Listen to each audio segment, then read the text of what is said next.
Have you ever heard someone pose the question, how do we know the Bible is not just a bunch of made-up stories? Or even the statement, these people probably didn't even exist. But what if they did exist? If we could prove the existence of biblical figures, places, and events, then would that not also prove biblical history, accurate and reliable? Together, we're going to look at 40 people, places, and events claimed by the Bible to have existed, 20 from the Old Testament and 20 from the New Testament. So let's start by looking in the Old Testament first.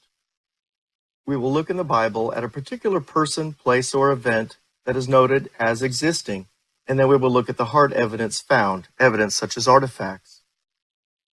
We all know the Pharaoh Ramses, right? In Genesis 47:11, it states, "And Joseph placed his father and his brethren and gave them a possession in the land of Egypt, in the best of the land, in the land of Ramses, as Pharaoh had commanded." Did Pharaoh Ramses exist? Here we find this wall relief of the Pharaoh himself. Ramses II, also referred to as Ramses the Great, reigned during the Egyptian 19th dynasty around 1250 BC. Also found is a statue of Ramses II, so yes, Pharaoh Ramses was a real person from history, as stated in the first book of the Bible, being in Genesis.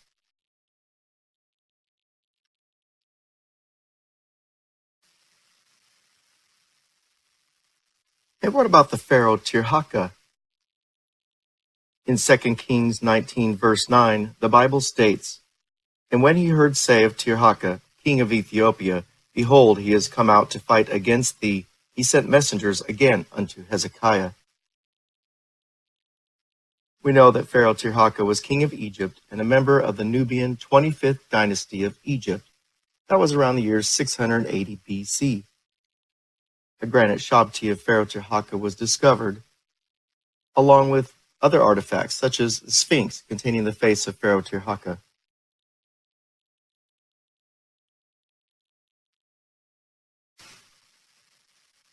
Have you ever heard of Pharaoh Hophra? Me neither, but in Jeremiah 44 verse 30 it states, "Thus saith the Lord, Behold, I will give Pharaoh Hophra, king of Egypt, into the hand of his enemies, and into the hand of them that seek his life." Did you know that the name Hophra itself is a Hebrew name? It is. He was also known as Apries in Greek and Wahibre in Egyptian. Found was a kneeling statue of Wahibre in the northwest delta of Egypt. Also discovered were relief fragments which bear the name of Apries from around 580 BC. Yet another pharaoh noted in the Bible that has been proven to exist.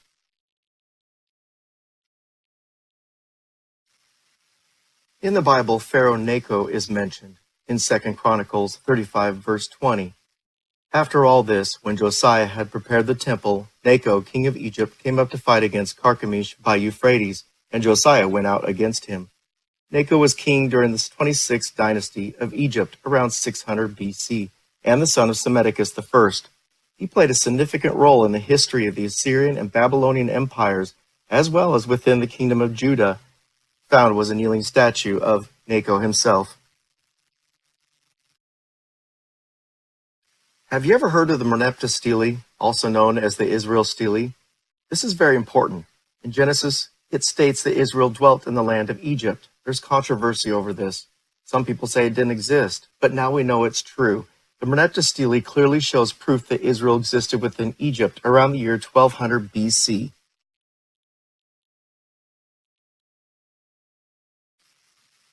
What about King Sargon of Assyria? King Sargon was identified in Isaiah 20 verse 1. In the year that Tartan came unto Ashdod, when Sargon the king of Assyria sent him and fought against Ashdod and took it. Sargon the Great ruled around 2300 BC. Here you see a bust of Sargon. Also discovered was a vase containing cuneiform inscription reading, "Palace of Sargon, king of Assyria." Isaiah obviously spoke truth of historical events of his time. Here's another fact. King Sennacherib of Assyria in 2 Kings 19 verse 36.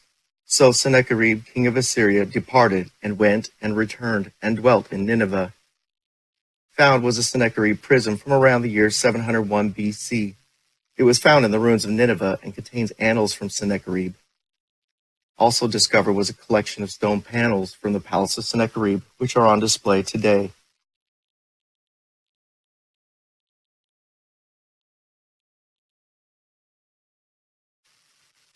And what about the infamous Jezebel and King Ahab? Did they exist? 1 Kings 21:25. But there was none like unto Ahab, which did sell himself to work wickedness in the sight of the Lord, whom Jezebel his wife stirred up. In the stela of Shalmaneser III, it notes the Hebrew king Ahab being at the battle of Karkar. Also found was the seal of Jezebel, as seen here.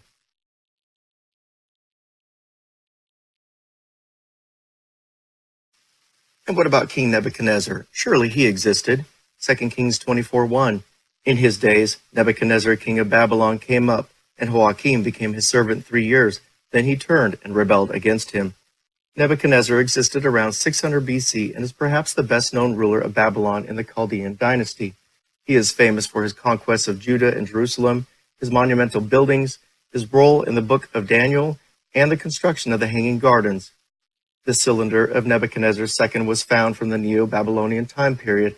Also found was a brick which clearly states Nebuchadnezzar, king of Babylon, who cares for Esagila and Ezada, the oldest son of Nabopolassar, king of Babylon. And what about this guy, Nebu-Sarsekim, noted in Jeremiah 39:3? All the officers of the Babylonian army came in and sat in triumph at the middle gate. Nergal-Sharezer of Samgar, and Nebu-Sarsekim, the chief officer, and Nergal-Sharezer, the king's advisor, and all the other officers. Here we find a clay cuneiform inscription referring to Nebu-Sarsekim as being an actual official at the court of Nebuchadnezzar II.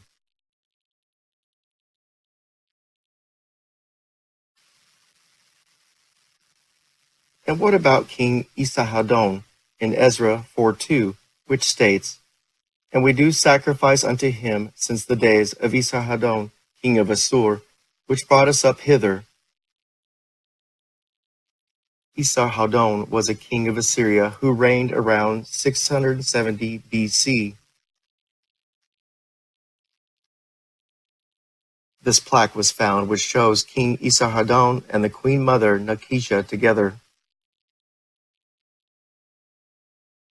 Also discovered was the stone prism of Esarhaddon from the Neo-Assyrian time period. Let's look at another fact, King Mesha of Israel. In 2 Kings 3:4, and Mesha, king of Moab, was a sheepmaster, and rendered unto the king of Israel 100,000 lambs and 100,000 rams with the wool. We now know that King Mesha actually existed, as demonstrated by the stone stele known as the Mesha stele, or the Moabite stone. It was set up around 840 BCE by King Mesha of Moab. And what about the biblical King Uzziah? In Amos 1 verse 1, the words of Amos, who was among the herdmen of Tekoa, which he saw concerning Israel in the days of Uzziah, king of Judah. This tablet, now known as the Uzziah tablet, was discovered in 1931 and proves the existence of King Uzziah.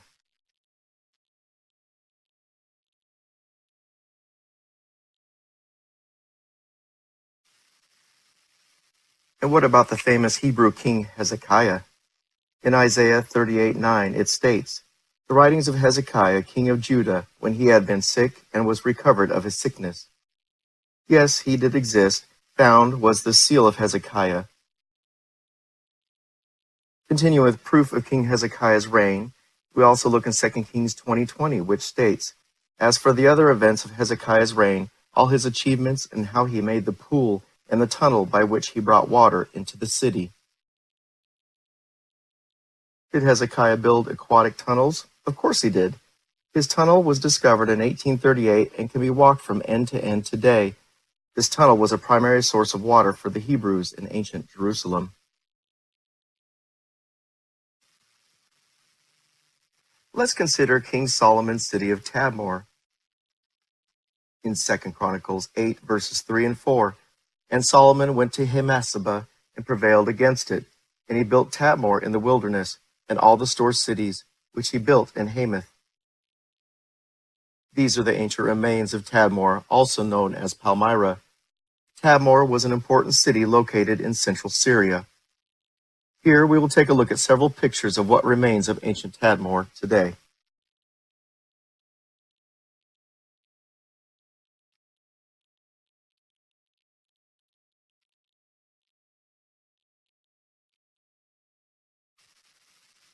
Have you ever heard of Dagon, the half-fish, half-man god of the Philistines? In Judges 16, verse 23, it states, Then the lords of the Philistines gathered them together to offer a great sacrifice unto Dagon, their god, and to rejoice, for they said, Our God hath delivered Samson, our enemy, into our hand. Dagon was one of the most widely worshipped deities in the ancient Near East. In the Holy Land, Dagon appears as a principal god of the Philistines, with temples at Gaza, Bethshan, and Ashdod. Here we'll look at several depictions from ancient times of Dagon.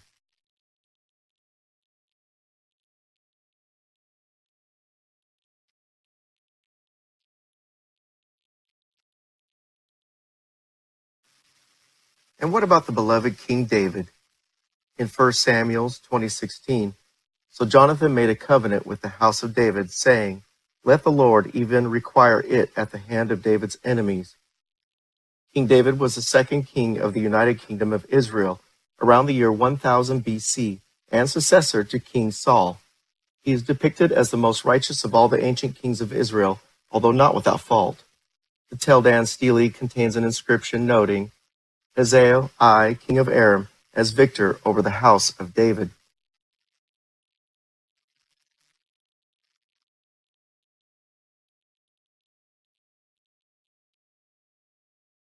Fact 18. Cyrus, the great king of Persia. In Ezra 1:1, Now in the first year of Cyrus, king of Persia, that the word of the Lord by the mouth of Jeremiah might be fulfilled, the Lord stirred up the spirit of Cyrus, king of Persia. Cyrus the Great, also known as Cyrus II of Persia and Cyrus the Elder, was the founder of the Persian Empire under the Achaemenid dynasty. Found was this cylinder of Cyrus, discovered in the ruins of Babylon in what is present-day Iraq. Also discovered was the tomb of Cyrus. It was discovered in 1951 in south-central Iran.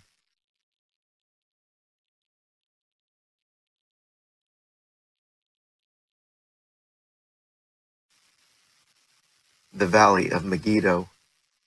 2 Chronicles 25, verse 22. Nevertheless, Josiah would not turn his face from him, but disguised himself, that he might fight with him, and hearkened not unto the words of Necho from the mouth of God, and came to fight in the valley of Megiddo. Pictured here are the archaeological ruins of ancient Megiddo, also known as the future prophetic location of the War of Armageddon.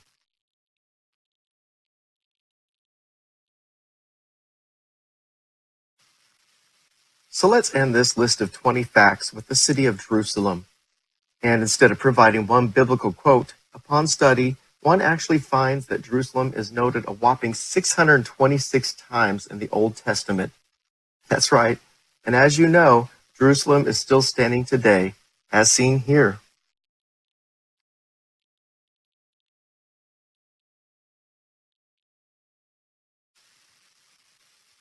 So folks, together we have just witnessed 20 facts proving the Old Testament historically accurate.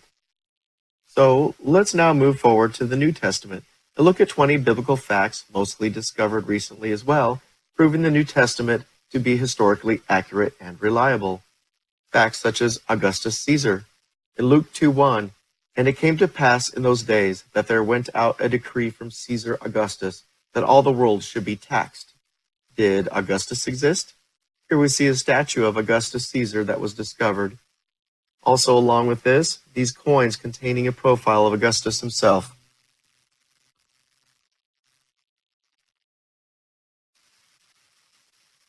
Let's consider Tiberius Caesar.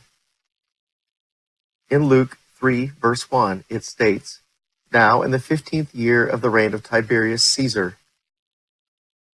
Tiberius Claudius Caesar Augustus, popularly known simply as Tiberius, was the Roman emperor at the time of the crucifixion of Jesus Christ. Tiberius reigned for 23 years from 14 AD to 37 AD. This bust of Tiberius was discovered and is on display in Palermo, Sicily today. Also on display, get this, is the actual sword of Tiberius, which was discovered.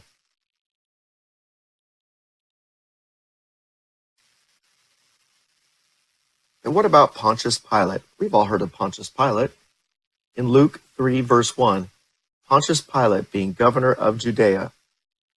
Okay, so Pontius Pilate was the 5th Roman procurator of Judea, appointed to that office by Tiberius in 26 AD.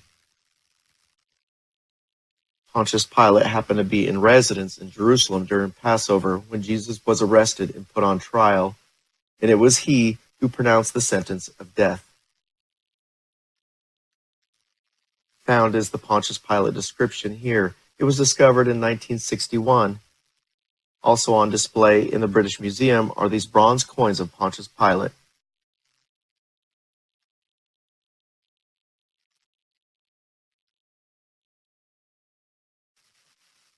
And what about the high priest Caiaphas? In Matthew 26:3, it states, "Then assembled together the chief priests and the scribes and the elders of the people unto the palace of the high priest, who was called Caiaphas." And get this, in December of 1990, there was an exciting discovery that rocked the world of archaeology when in the Peace Forset section of Jerusalem, a 1st century ossuary or bone box was discovered. Inscribed on the ossuary were the words, Yosef bar Caiapha, translated as Joseph, son of Caiaphas. Here's a photograph of the ossuary itself.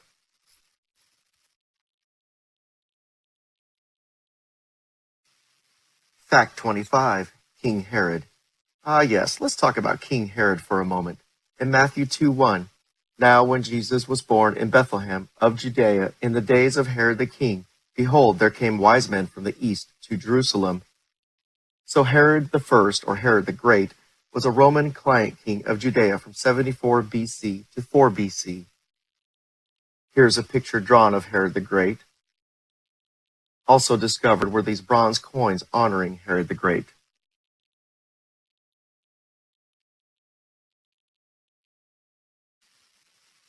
How about Herod Antipas? In Matthew 14:3, "For Herod had laid hold on John, and bound him, and put him in prison for Herodias' sake, his brother Philip's wife." Herod Antipas is remembered for his involvement in the imprisonment and death of John the Baptist. Here, once again, we find coins honoring Herod Antipas, who reigned from 6 AD to 39 AD.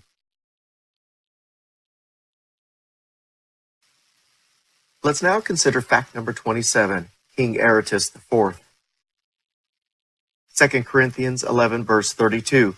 "In Damascus, the governor under Aretas the king kept the city of the Damascenes with a garrison, desirous to apprehend me." King Aretas was a Nabatean king who reigned from 9 BC to 40 AD. Discovered were these bronze coins, this time representing King Aretas IV himself.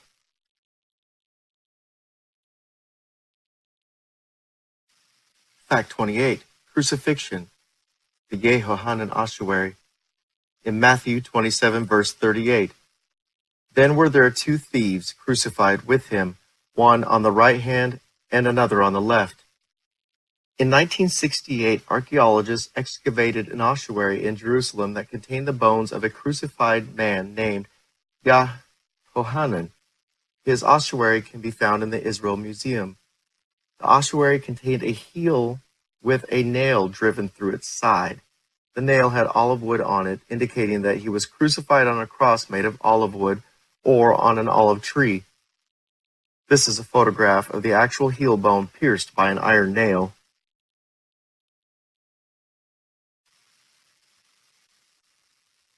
And what about Claudius Caesar? He's noted in Acts 18:2, which states, "Because Claudius had commanded all Jews to depart from Rome." Okay, so he's in the Bible. We do know that Claudius Caesar was the 4th Roman emperor of the Julio-Claudian dynasty. This bust of Claudius was found and is on display at the Naples National Archaeological Museum. And here is yet another coin, this one honoring Claudius.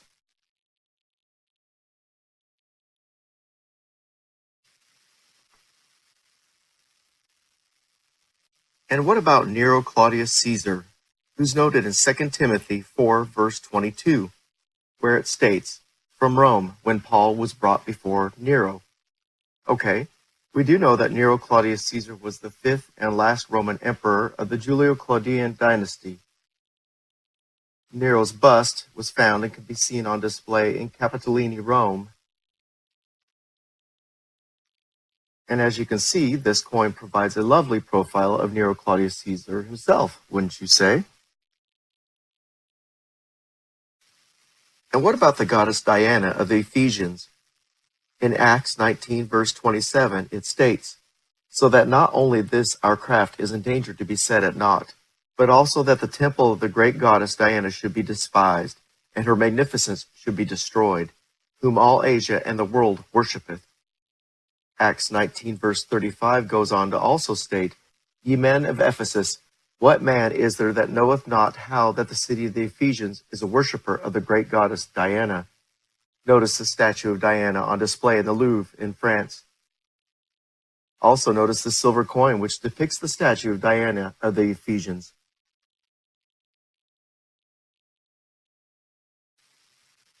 All right, so here's another one for you. Antonius Felix.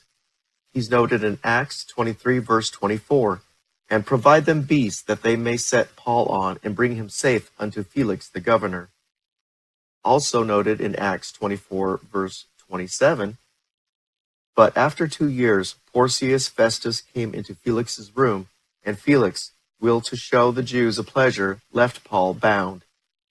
Marcus Antonius Felix was the ancient Roman procurator of Judea from 52 to 60 AD. Here's a picture drawn of Antonius. And here you see these bronze pruta, which were minted by Antonius Felix.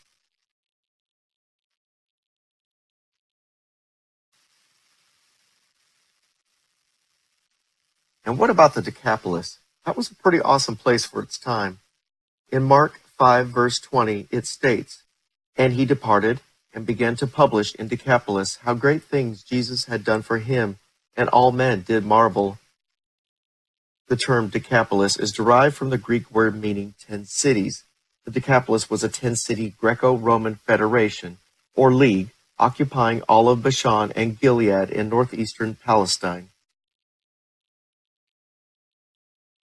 Here you see a map of the 10 Decapolis cities.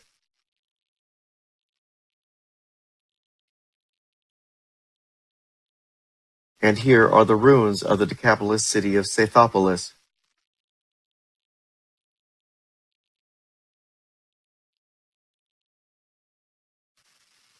And what about the temple of Castor and Pollux? It's noted in Acts 28 in verse 11, where it states, "And after 3 months we departed in a ship of Alexandria, which had wintered in the isle, whose sign was Castor and Pollux."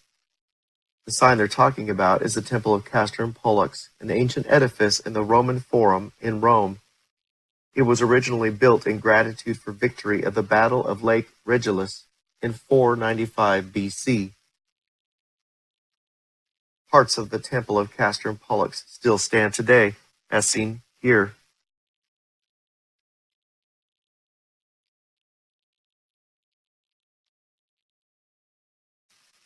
Have you ever heard of the Gallio inscription? Get this, in Acts 18 verse 2, "And when Gallio was the deputy of Achaia, the Jews made insurrection with one accord against Paul, and brought him to the judgment seat. So the Jews took Paul to Gallio, who was, I guess, a judge or deputy." The Gallio inscription at Delphi is a name given to a collection of 9 fragments of a letter written by the Roman Emperor Claudius in 52 CE.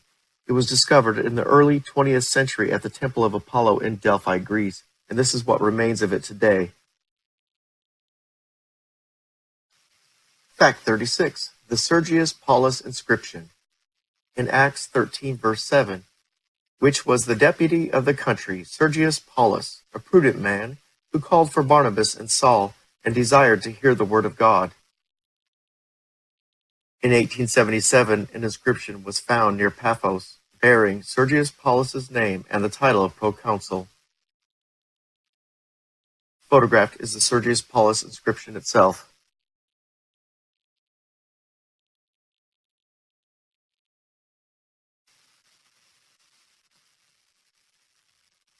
And what about the ancient city of Thessalonica? It's noted in Acts 17, verse 1. Now, when they had passed through Amphipolis and Apollonia, they came to Thessalonica, where a synagogue of the Jews was. Thessalonica was the capital of one of the 4 Roman districts of Macedonia and was named after the wife of Cassander, who built the city. Here are the ruined remains of the marketplace in Thessalonica. And here we also see the ruins of the bathhouse.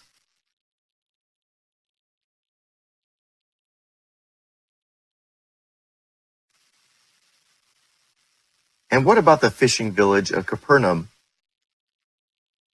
In John 6, verse 59, it states, "These things said he in the synagogue, as he taught in Capernaum." Matthew 4:13 also states, "And leaving Nazareth, he came and dwelt in Capernaum, which is upon the sea coast, in the borders of Zebulun and Nephthalim." Capernaum was a large Galilean fishing village and busy trading center. This place is of special interest to Christians because of its frequent mention in the history of Jesus Christ. These are the remains of the synagogue in ancient Capernaum. Also photographed here are the ruins of Capernaum itself.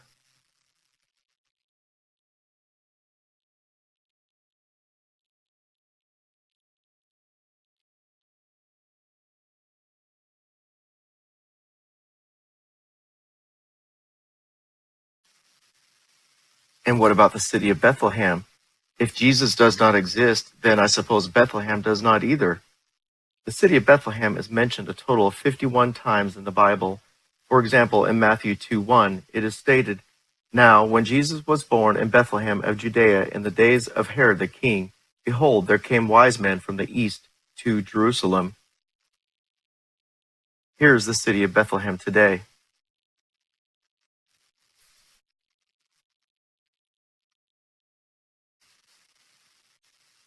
So let's end this additional list of 20 facts with Jerusalem one last time. It's named a total of 141 times in the New Testament.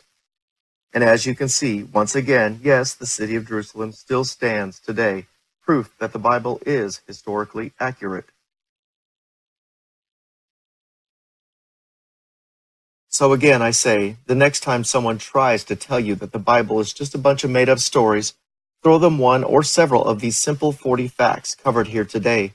The Bible is very real, folks, and we need to pay attention. You can always find more astonishing and enlightening videos like these at the Scriptures and Science channel on YouTube. To hear about Prophecy in Motion today, you can also visit the WatchmanReview channel on YouTube. We thank you for watching and wish many blessings to you and yours.